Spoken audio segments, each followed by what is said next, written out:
Bugünkü bayram sürəsində bunları bişirmişdim. Aşqara idi, deməli, yarpaq dolması idi, staliçin salat idi, pomidor xiyar idi, salat idi, duzlu xiyar idi, soklar vardı. Alışverişdə göstərmişdim də sizə nə aldıqlarımı. Bu günləri isə nə bişirdiklərimi görürsünüz. Qaram əlbəttə ki biraz ötmüşdü. Siz deyəcəksiniz, Aynurədir biraz, amma bayağı bir yanıb. Oradakı problem nə idi? Kişmişi yandırmışdım. Kişmişi qoydum tavaya, qovururdum. Mən qaranı ayrı-ayrı qovurub o bir yerdə sonra bişirirəm də, yəni. Onda başım telefonla qarışmışdı. Bir də gördüm ki 6 kilo olub.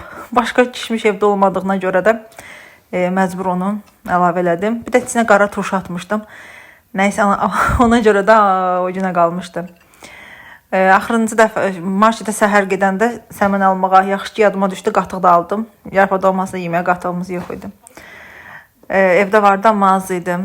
Son dönəmlərdə ancaq pomidor olaraq balaca pomidor oradan alıram. Çox sevirəm. Bu gün o qədər səbəşmişəm, o qədər yorulmuşam ki, evdə uşaqlara deyirəm ki, axırıncı bayramdır ki, evdə mən yemək bişirirəm. Bir də bişirməyəcəm. Dönənlər mamagildə olanda mamanın da aşı belə ağlı sarılı idi. Mənə uşaqlar dedilər ki, sənin aşın ağappaq olur, sən də belə elə. Mən dedim ki, mən sarı kök tökürəm üstünə, sonra qarışdıranda hamısı qarışır bir-birinə. Balaca bacım da dedi ki, o məndən çox bilir. Dedi sarı kökü su ilə qarışdır, o sudan çilə, dəmləyəndə üstünə. Ondan sonra qəşəng olacaq. Elədim, qəşəng oldu bu dəfə. Yarpaq dolmasının dadı isə çox ləzzətlidir. Göyərtisini bollayanda, içərisindən kərə yağı vuranda, quyruq yağına daha qəşəng olur. Kərə yağı vuranda, olmayan kərə yağı vuranda ləzzətli olur. Süfrəmiz isə bu şəkildə idi. Bayramımız mübarək. Çox sağ olun ki, izlədiniz axıra qədər.